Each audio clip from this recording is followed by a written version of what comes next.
So let's get started. Number one, we're going to talk about why you should build your community, a community of supporters around your program. Number two, we're going to talk about how to build that community.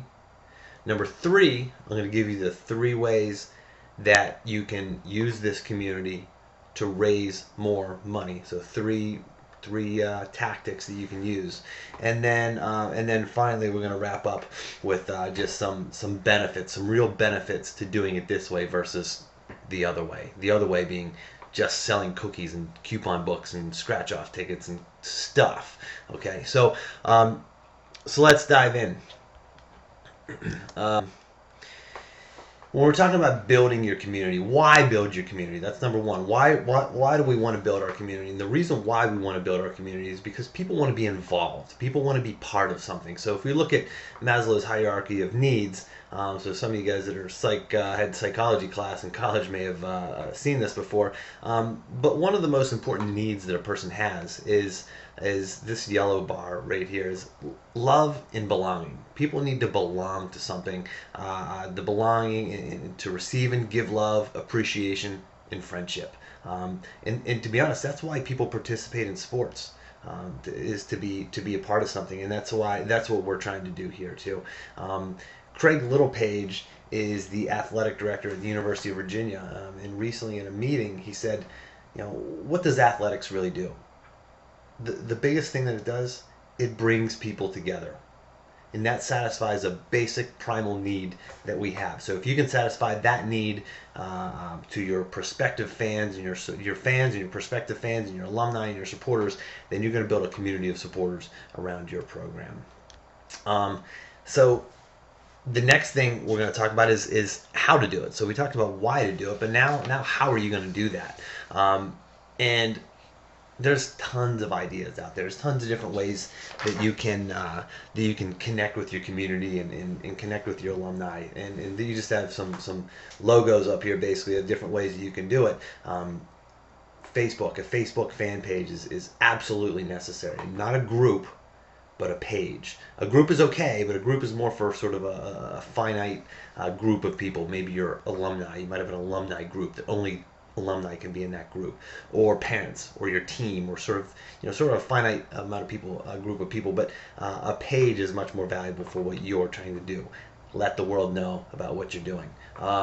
Facebook, Twitter, a website, a text messaging list, an email newsletter, a YouTube channel, or Flow Wrestling. If you're wrestling, Flow Wrestling has you can have your own page for your team on there. Flow Swimming, Flow Track, you have the opportunity to do that.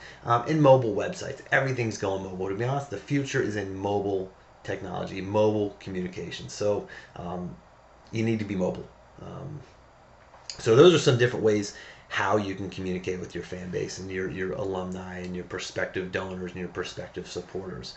And what are you going to be sharing through those communications? Not just news, not just results, not just times, dates, and locations, but you can be communicating your vision and your mission and the values that you're really selling, the things that the good that you're really doing for your program and for the world in general. That's what you want to sell, and that's what people really want to be part of. Something special, and you have something special. So you have these sort of online communications, but you also have events. Whether it's golf outings or socials or any kind of event, and making your athletic competitions into an event. People tailgate at football games, even if the football team's gonna lose to the number one ranked team in the country. The home team comes, or the team's probably gonna lose. They come and they tailgate and they party and they have a good time. So again, we're talking about bringing people together. That's what athletics does. And so if you host these events, not only bring yourself as your program leader or the organizer close with your community, but bringing community members closer with each other, connecting them with each other. So you sort of have this connection between high tech and high touch. It's not all just about internet communications these days and online communication and social network. It's not all about that. There's Facebook and there's direct mailings. still absolutely valuable for somebody to get a hard copy of something in the mail. You have your personal events. You have email newsletters that go out every week or on some kind of regular basis. Personal notes, the handwritten notes, like you see the picture there, those knock the socks off of people. And anytime, I mean, there's nothing that's better than a handwritten note. Obviously, you got to have a website or somewhere online where people can go to get news and information about your program, and then phone calls, connecting with people. Just pick up the phone. So lots of different ways to connect with people. So let's talk about how you can leverage this for your existing fundraisers. Okay, so now you've built this community of fans and followers that have bought in to what you're doing, and this doesn't happen overnight. You don't start a Facebook page today and then start leveraging this for money tomorrow. No, this is something that's built over time. Okay, you have to make these connections. For example, you wouldn't walk into a cocktail party and just start talking at people, right? You walk into a party, you see a lot of people, you kind of mingle around a little bit, you listen to some conversations that are going on, you listen, and then you start engaging. And that's what you have to do. So, become a resource. Become a resource. Become the number one source of news for your fans, your alumni, your donors, supporters, for your community. Okay, so once you do that, now you can leverage existing fundraisers. Let's say you are selling cookies or candles or coupon books or what have you. Now you have the opportunity to not just go door to door and ask people to buy them. You don't have just the opportunity to for your athletes to get their aunt and their uncle and their grandparents to buy the stuff, this crap that they probably don't want to buy anyway. But now you have this whole online community of supporters. And one of my clients actually, we build and maintain these avenues of communications for our clients.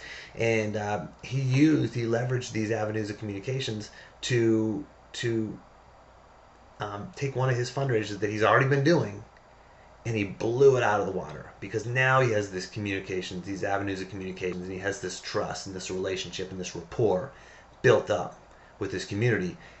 And he posted and shared his information on Facebook and on his website and through email newsletters and Twitter, and he shared this information about his fundraiser, and people were already bought in, and boom, he sold tons of stuff. The stuff that he was selling, he sold it like crazy, and sold out of sold out of what he was selling like in no time, and made a lot of money. So he was stoked, because it far and away paid for what he was paying me to help him with this. So it's going to help your existing fundraisers once you have this community. The second way is you can launch a capital campaign. And what I mean by a capital campaign is getting your community to rally around a project or something big. And I'm not talking just a capital campaign not talking about a capital campaign just to get new uniforms. I'm talking, think big, be a dreamer, think big, think outside the box. What do you need? What do you want? What is something that can really move people and motivate people to support you? Think about when John F. Kennedy said, we're going to put a man on the moon. That was something big. That's outside of the box. That's crazy. That's this big, audacious goal. But it was simple. It was clear. You knew it. You knew what the goal was.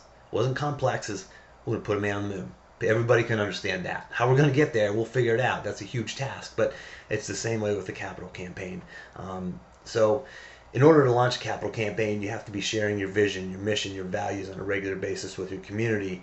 And then you have to make it easy for them. So you have to have online donations, ability for them to donate online. And you can just go to Google and click online donations, and you'll find some different ways and methods. You can go to PayPal and do website payments standard, which is a free service. They just take a cut just because you're accepting credit cards. But you can do it through PayPal. You can do it through a lot of other services. Online donations has to be easy. Make a deadline. Have a deadline so that there's an endpoint. Deadlines motivate people. They motivate you and I when we have to get something done. So they motivate donors as well. And determine your list of prospects. Who are your top 5, top 10, top 20 prospects that you want to cultivate for this annual campaign. This is where the high touch comes in. The phone calls, the handwritten letters, the personal meetings, in the events where we can really connect with these people. And then the high tech keeps them in the loop, keeps them educated, keeps them involved. So the high tech and the high touch work well with the capital campaign. Let's move on to the next one. The third one and final one is an annual campaign. So you can launch an annual campaign, and the benefit to an annual campaign is you get a commitment from people each year. Okay, they're expected, if they're donating $100 this year, the expectation is they're going to donate $100 next year, or maybe it's $150 or $200 or $500. So if you get people giving once, they know it's an annual campaign. You go back to them each year, and have them. You sort of build this cycle of giving. Again, that should have a start and an end to an annual campaign. It should just be ongoing all the time. Make it clear, concise start and end date to your annual campaign. So this can replace or supplement other fundraisers that you may already be doing, like the cookies and the candy bars or whatever else you're selling. Like I said, the clear start and end date. Another great tactic here is to publish the names of your donors, because when you publish the names, that people like that. People like to be recognized. So if you have this list of published names, and every once in a while you post this on Facebook or share it in your email newsletter, here's our list of donors. Where's your name? If it's only $50 to get out to pay to get my name on that list, plus I'm helping a good cause, somebody an organization that I believe in, that I want to support, I'm going to be more likely to open my wallet. So it's just sort of an added incentive. A lot of people talk about t-shirts and hats and stuff like that. If you give $100, you get a hat. Well, that has been actually proven and shown not to not really have a statistically significant impact on giving.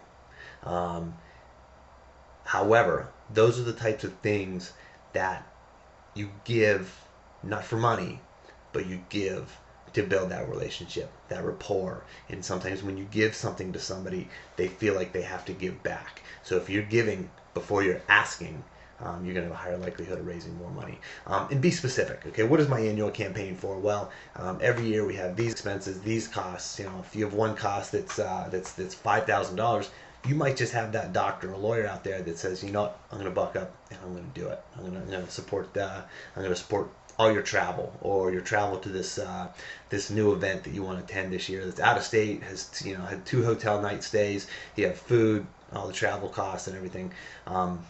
So these big events, so people like to wrap their head around something and donate to one major thing. So be clear and be concise with what you're trying to do there, and sort of